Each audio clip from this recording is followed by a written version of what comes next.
Okoye became obsessed with the idea of becoming rich fast. But how can he marry a dirty madwoman just for riches? Imagine the diseases he could catch. And how could he sleep in a graveyard alone for 3 days? He walked on the road and saw the madwoman smiling at him. Was that his future wife? Will she bite him if he tries to divorce her? And how could he sleep in the graveyard when spirits might attack? He remembered how his story started. It all started one day that he was hungry, alone in his house. Okoye had always been a simple man, living his days in a small, run-down shack on the outskirts of a dusty town. But like most people, he had dreams of becoming rich, of leaving behind the life of poverty that had clung to him like a stubborn shadow. Every morning, he'd watch men in expensive suits drive past in their flashy cars, while he walked barefoot to the market, clutching the few coins he had managed to scrape together.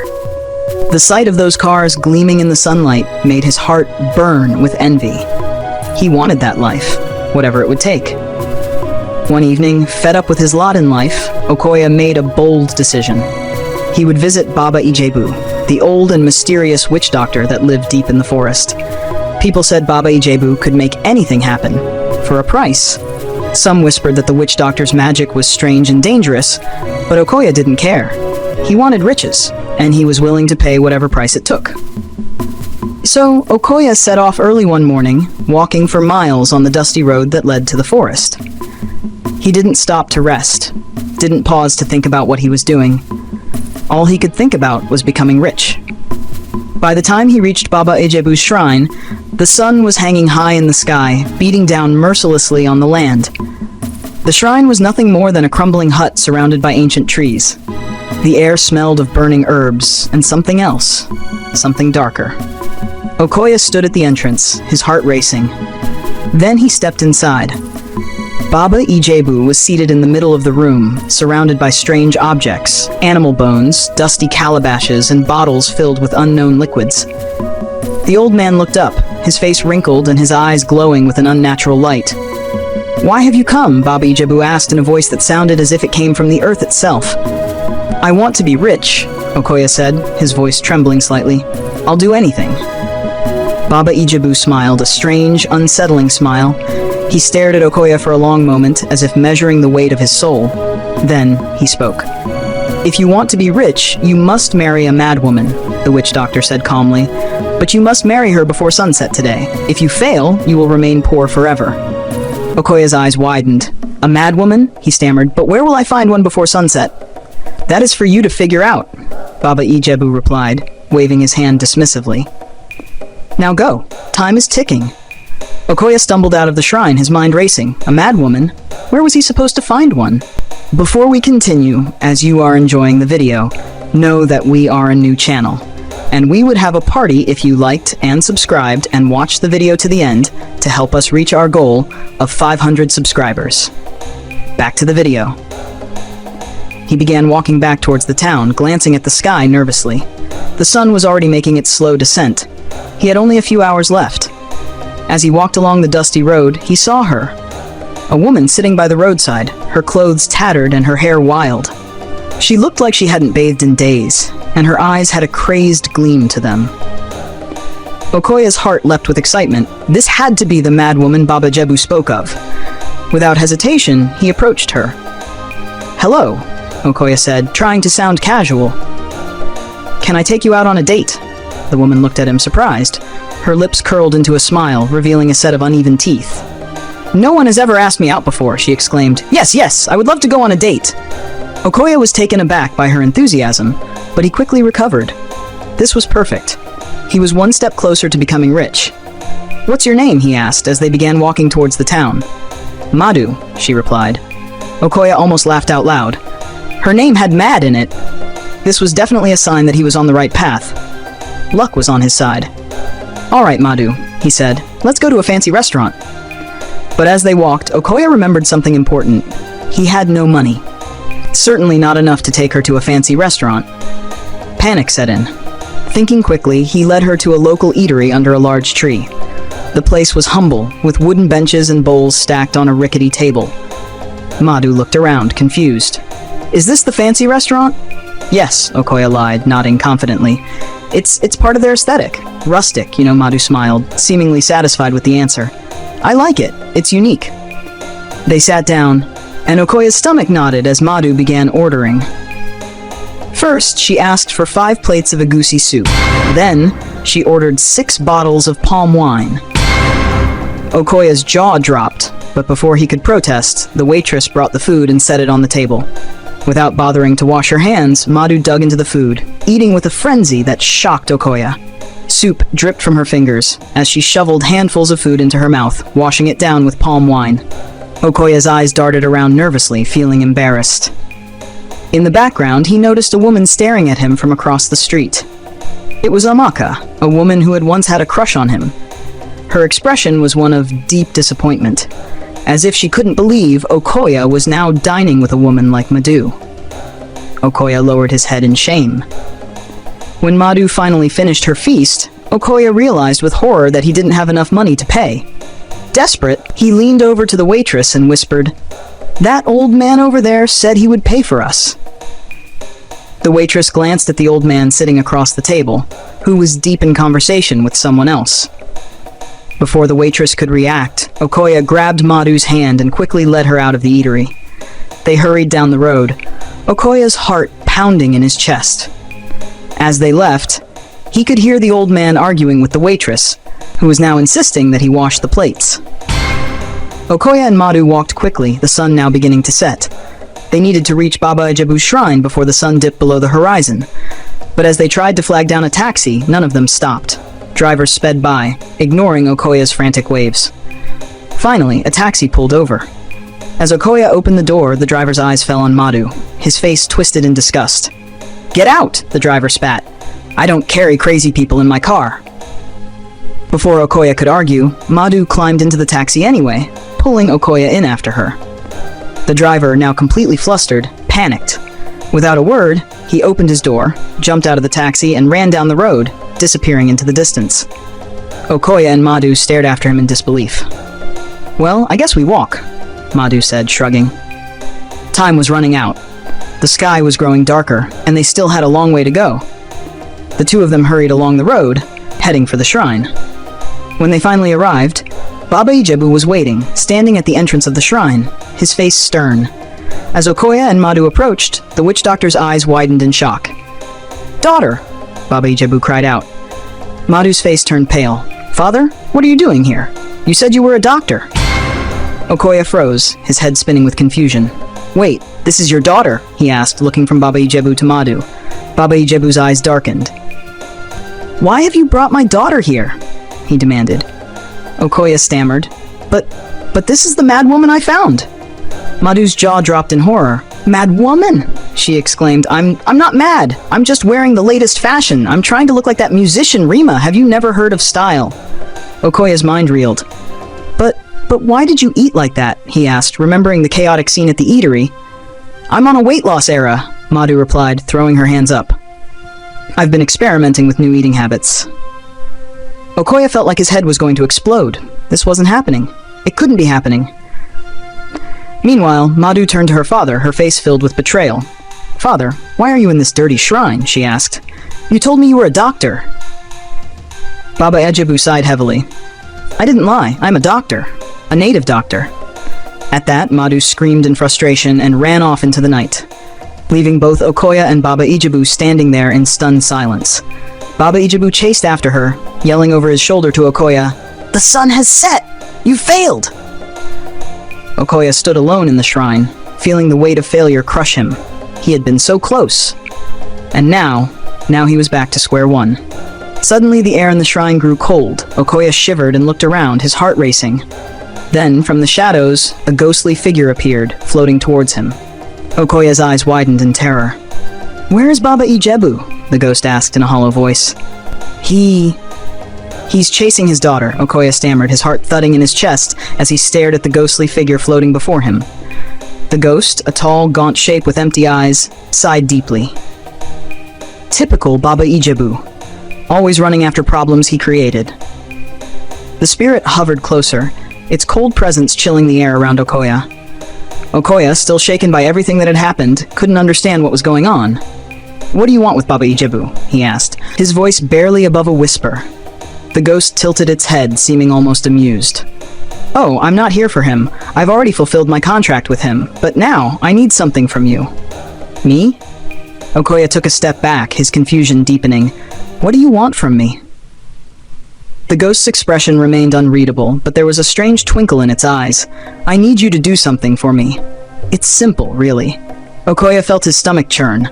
Was this some sort of new test? Was this the last step to his riches? He could hardly keep up anymore. "What is it?" he asked cautiously. The ghost leaned in closer, its voice now soft but eerie. "Go to YouTube and subscribe to Folktale Family. Click the subscribe button on the video you're watching right now. They're a new channel, and they need support to reach 1,000 subscribers." Okoye blinked. His mind, already overloaded from the chaos of the day, couldn't process what he'd just heard. "What? YouTube? Subscribe? What does that have to do with anything?" The ghost shrugged. "The creators paid me to say that." Okoye stared at the ghost in disbelief. "Wait, what?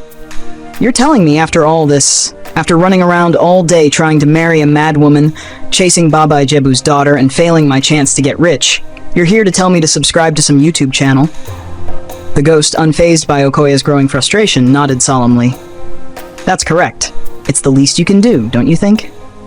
Okoye was speechless. His hopes, his dreams of wealth, everything he'd gone through in the last few hours, and now a ghost was asking him to subscribe to a YouTube channel? He felt like he was trapped in some kind of absurd nightmare. But what choice did he have? He didn't have money, didn't have a wife, and certainly didn't have any riches waiting for him. With a heavy sigh, Okoye pulled out his old battered phone and opened YouTube. His fingers shook as he typed in Folktale Family. He found the channel, subscribed, and clicked the notification bell, just as the ghost had asked. "Good," the ghost said, satisfied. "Now watch their latest video and turn on notifications." Okoye, his head spinning with disbelief, tapped on the latest video. It began to play, but the sound of cheerful music and storytelling felt completely out of place in the dim, haunted shrine. "Why?" Okoye asked, his voice tired and broken. "Why are you making me do this?" The ghost smiled, though it looked more like a grimace. "Because, Okoye, sometimes the path to success isn't through riches. Sometimes it's just supporting small creators." With that, the ghost began to fade, its form growing more and more transparent until it disappeared completely, leaving Okoye alone in the shrine. Okoye stood there for a long moment, staring at his phone, the Folktale Family video still playing. He shook his head, feeling like the whole world had gone mad. Exhausted and defeated, he left the shrine, wandering back towards town as darkness settled over the land. He had no idea what to do next, but one thing was clear. His quest for riches had taken a bizarre and ridiculous turn. And so, Okoye walked home, poorer than ever, but at least now he was subscribed to a YouTube channel. By the way, what country are you watching from? Does your country have any folktale stories? Comment below. The next morning, Okoye returned to Baba Ijebu's shrine, still determined to become rich. He stood in front of the old witch doctor, who was already shaking his head. "You're back," Baba Ijebu said, sounding both surprised and disappointed. "The first task didn't work, did it?" Okoye sighed. "No, Baba, your daughter wasn't mad, but I need another way. Please, I'm desperate." Baba Ijebu rubbed his chin, thinking. "There's one more way to get rich, but it's not for the faint-hearted. You must sleep in the Eke burial ground for 3 nights. Okoye frowned. "The Eke burial ground? The one in the evil forest?" "The very same," Baba Ijebu confirmed with a sly smile. Okoye hesitated, then nodded. "I'll do it." That evening, Okoye grabbed his mat and set out for the evil forest. The Eke burial ground was deep in the forest, filled with ancient graves, whispers of spirits, and legends that could chill your bones. When Okoye arrived, night was falling fast. The air was thick with mosquitoes, buzzing like little demons. He slapped at them, waving them away, but they swarmed relentlessly. "Is this how I'll go out?" Okoye muttered, frustrated. Eventually, he managed to fall asleep on the cold ground. As he snored away, a ghost named Femi was wandering through the cemetery. He spotted Okoye, and his ghostly face twisted with excitement. "Perfect! Time to scare him!" Femi said, grinning. He transformed his face into a ghastly sight and jumped in front of Okoye, screaming at the top of his lungs. But to Femi's surprise, Okoye didn't even flinch. The man was in a deep, mosquito-induced sleep. Femi frowned, confused. He tapped Okoye's shoulder. No response. He shook Okoye harder. Still nothing. Annoyed, Femi shook him with all his might. Slap! Okoye's sleeping hand flew out and smacked Femi across the face. Femi stumbled back, holding his cheek. Hey! Do you want to kill me again? Okoye remained in a deep sleep, unaware of what he'd done. Femi, embarrassed and grumbling, floated away into the night. An hour later, Okoye woke up, scratching his neck. Stupid mosquitoes, he mumbled, thinking the taps from Femi were just bites. He looked around and decided to climb a nearby tree to avoid the pests. Perched on a sturdy branch, he fell asleep once again, dreaming of piles of gold. But by morning, he found himself on the ground, having fallen out of the tree. Groaning, he picked himself up. This is going to be harder than I thought. The next evening, Okoye came prepared. Armed with a mat, a blanket, a tent, and insecticide spray, he set up camp quickly. Once inside the tent, he sprayed the air, determined to have a peaceful night. He settled in and started watching the latest episode from the Folktale family YouTube channel on his phone. Outside, a mosquito saw the tent and made its way in, eager to feast on Okoye. It bit him once, and Okoye sprayed the air again. Suddenly, the mosquito found itself in a cloudy, heavenly place. Confused, it looked around. Where am I? It asked. An elderly mosquito flew by and smiled gently. My son, welcome to mosquito heaven. Back in the tent, Femi returned, still holding a grudge from the previous night. This time, he wasn't playing games. He shook the tent violently, trying to scare Okoye. Snap! But all he heard was the sound of Okoye's laughter. Femi entered the tent, only to find Okoye glued to his phone, watching a YouTube video. I will make scary noises, Femi said, trying to sound terrifying. Okoye paused the video and turned around, sighing. Do you want to be slapped again? Femi froze, too shocked to respond. Okoye shook his head. Look, do you have a job? Why are you roaming around at night like this? Go to KFC. They need workers. Femi, utterly humiliated, mumbled something and floated away in shame. Okoye smirked, resumed his video, and fell asleep without any more ghostly disturbances. On the third night, Okoye was feeling confident. He set up everything like before and fell into a peaceful sleep. But around midnight, he woke up to the sound of heavy breathing beside him. It wasn't mosquitoes, and it wasn't Femi. Femi, is that you? Okoye asked, annoyed. Does this tent look like KFC to you? There was no answer. Okoye turned on his torch, his eyes widening in horror. A lion was lying next to him, fast asleep. Without thinking, Okoye bolted out of the tent, running for his life. The lion woke up and chased after him, its roar echoing through the forest. Okoye ran and ran, his heart pounding in his chest, the lion's paws thudding behind him. As dawn broke, Okoye realized that it was morning. He'd failed the task. He hadn't slept through the night. But just as he thought all hope was lost, the lion suddenly stopped chasing him. Okoye turned around, confused, and saw the lion pouncing on Femi, who was wearing a restaurant uniform. Femi! Okoye yelled, but Femi was already screaming and running for his life, the lion on his heels. Okoye sighed, shaking his head. Maybe wealth isn't for me. He dusted off his clothes and began the long walk back home. Okoye's story is not yet over. Part 2 will be released if this video does well. If you watched it to the end, comment the words secret code followed by your country's name or flag to confuse people who didn't finish. That would be our fun game for today. Please, we're at 2 subscribers at the time this video is posted, and we would love if you could get us to 1,000 subscribers. If you enjoyed the story, don't forget to turn on notifications to get notified when the next video drops. Thank you very much.